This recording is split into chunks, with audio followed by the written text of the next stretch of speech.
All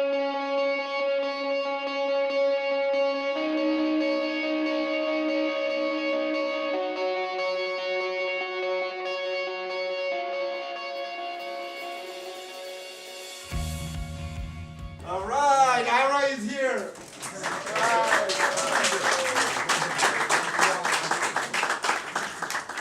Let me quickly tell you how I met Ira. I met Ira on Top 10 Asian American Business Award that was organized by Savio Chen. I want to thank Savio Chen for introducing me. And after I met him, he gave a presentation about customer service over there that came out of his famous book. And I fall in love with his presentation, and I was immediately thinking, I want to talk to Ira a lot more. I want to find out a lot more. I want to understand how his brain works. So he came in Netcom, and we had an hour and a half interview about customer service, about leadership, about a lot of different topics. And that interview was one of the best interview I have ever done in my life, and I have learned so much during that interview process, and some of those topics you will be able to hear here. What I also love about Ira, he's extremely passionate. I researched him and I saw that over the years he was extremely hardworking person. He was completely focused about the fashion industry, focused in his business. He's a passionate lifelong learner, and most importantly, he has great taste. His wife Jackie is here. So I guess my whole thing is that I feel it's an honor for me to introduce Ira, so I'm going to leave it to you now. Thank you. There's not much for me to say that Russell hasn't already said, that I consider myself a very lucky guy. I had lunch today with Savio at a restaurant on Fifth Avenue, and it was right on the corner of Fifth Avenue and 56th Street, overlooking the Trump Tower. And where the Trump Tower was before was a store most of you don't recall, you're too young. It was called Bonwitella. And it was the Bergdorf Goodman of New York in the 1940s, 50s, and 60s. The Depression hit, and my family came apart at the seams, and I had to go to work. I became a high school dropout. I arrived at this store for a Christmas job, and fortunately, I fit the uniform. There were three guys. One guy was very big, one was very small, and I was right in the middle. I fit the uniform. If I didn't fit the uniform, we would not be talking to each other here tonight. But I got the job, and I realized that as I walked in to Bonwitella, it's like walking into Bergdorf today. Oh, this is something special. And I learned that as the limousines pulled up and I was opening the car door, that Mrs. Payson, Mrs. Whitney, Mrs. Vanderbilt, Mrs. Lehman, they all wanted to be treated as if they're going into their home. It's not leaving a great life and going into a store and good luck to you in the Boston Braves, as we used to say. They wanted the treatment to carry right through. So I learned to say, good morning, Mrs. Lehman, good morning, Mrs. Whitney, whoever. I did it so well that one day the buyers came down to the store, said, "Are you Ira Neimark?" And I said, "Yes, why?" He said, "The head of the store said of all the people in the store treated customers like the kid at the door, would be a much better store." I was lucky, I thought I lost my job. But I realized this was something special. The president of the store liked me well enough to make me his office boy, and he sent me to Columbia at night for business courses extension. And I realized there's something going on in business that everyone should be made aware of, not only in the luxury field, but all fields, about customer service is a gold mine if it's handled properly. Only yesterday, or this week, I had two experiences that would reflect them. I have an old four-door Jaguar, 12 years old. It just came back from a repair shop the other day. So I called the Jaguar fellow about a month ago. I'm considering a new car. And he took my number. He called me the other day. He said, "You still interested?" I said, "I'm thinking about it." He said, "Well, call me when you're free." Or call me when. Idiot. If I was selling Jaguars, I'd say, "Mr. Neimark, where do you live? I'll be there in an hour. Here's the car." And chances are I'd buy it. And an interesting thing, at the pro shop where I play golf, they had a brand new 3-wood. It was terrific and magic. I said, "That's right, I'll buy it." I said, "By the way, does it come in a 5 and a 6? "Oh, yeah." "Well, why don't you tell me?" "I didn't know you'd want it." Again, missing the key point. Do you realize how much business could be done in this country, in this world, if they went one more step beyond doing that?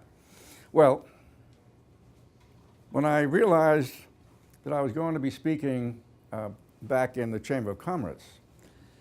And Savio very nicely said to me, would you be the keynote speaker?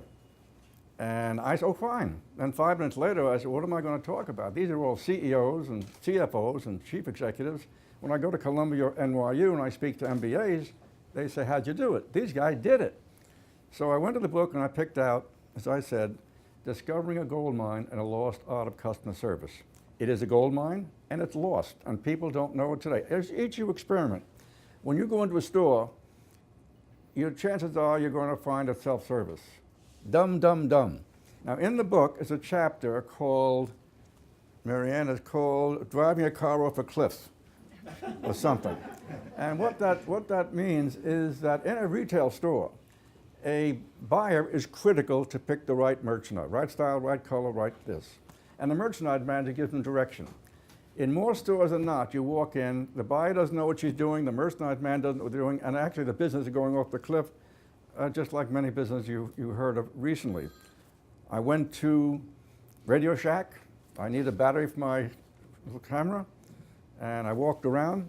Is there a salesman here? Yes, he's in the back. He came out, he sold me the battery. Now get this. He did it efficiently, wrote on a computer, took the battery, then he walked away. The idiot, if he said, by the way, let me show you my newest computer, or the newest cell phone, or the newest this, I would have spent, I'm sure I could have spent $1,000 if he hooked me. Now I could go on like this and bore you silly. All I want to do is make the point that opportunity is out there for everyone. I found it by coming years later to Bergdorf Goodman. And Bergdorf, the first book is called Crossing Fifth Avenue to Bergdorf Goodman, because I started as a page boy on the east side of Fifth Avenue and moved to the CEO 30 years later as to Bergdorf's. Bergdorf Goodman was a $38 million store. I'm going to end on this thing. It was a $38 million store, and a lot of people were asked to be the CEO, and a lot of people said, you can't make any money in better apparel. Well, I stood on the corner of 58th Street and Fifth Avenue. I looked up Fifth Avenue, and there were thousands of apartments all the way up to 98th Street. If there are 1,000 apartments, there are hundreds of thousands of millionaires. And then I walked over to Park Avenue on both sides of the street.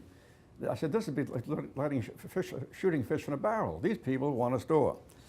Bloomingdale's too big, Bendel too small, I'll take the job. It was doing $38 million, and I'm not sure if you're familiar, the women might be, an expression that we cornered the market on what they call blue-handed rinse crowd ladies, I mean old ladies who dyed their hair blue. We marketed, we cornered the market on the old ladies. Eventually we had to change it. So we changed it by saying, and this is the end, this is marketing. We want the woman who goes to the best restaurants, best hotels, best resorts, and best clubs. If she belongs to all of these here, and the many millionaires that do, then they should have a store that represents that. And that's what we did. The store went from 38 million, I left at 250 million, it is on its way to 600 million, and now I just met Russell Sardis in my completion, my job. Thank you very much. Are you guys inspired? I am so inspired by this. I just want to point out to all of you that Ira will be signing some books. So our clients, first in, first serve, is going to get the book for free. If any of you really want to borrow Ira's brain, he already have 2 books published, and he's publishing a new book. When is it coming out? It'll be next month. Let me tell you another minute about why the new book. If you read the first book, it tells everything I explained to you just now, but interestingly enough, I had an idea. The end of each experience, I put lesson learned. What it was I learned from that particular experience. And anyone who read the book says, it's a great book, Ira, but lesson learned is terrific. So then I wrote the second book of what happened next, and I also lesson learned, and what do you think they said? The best part of the book. So now, being very smart, I took lessons learned from my first book, lesson learned from my second book, and put them into a third book. And it's going to be on digital. Right, Game Plan Press. And I guarantee you, whether you read the first book or the second book, I guarantee you the book, I'm calling it A Retailer's Lifetime of Lessons Learned. And it goes back from the very beginning, step by step. And Savio said 30 years. I thanked him for the compliment, 60 years. I was very young. And for 60 years worth of experiences of what the experience was and what I learned from that experience. And I guarantee you, that book will make a lot of sense, like a handbook carrying around with you. So I salute Benjamin Franklin, who wrote Poor Richard Almanac. I hope this does the same business. Thank you very much. Want me to sign?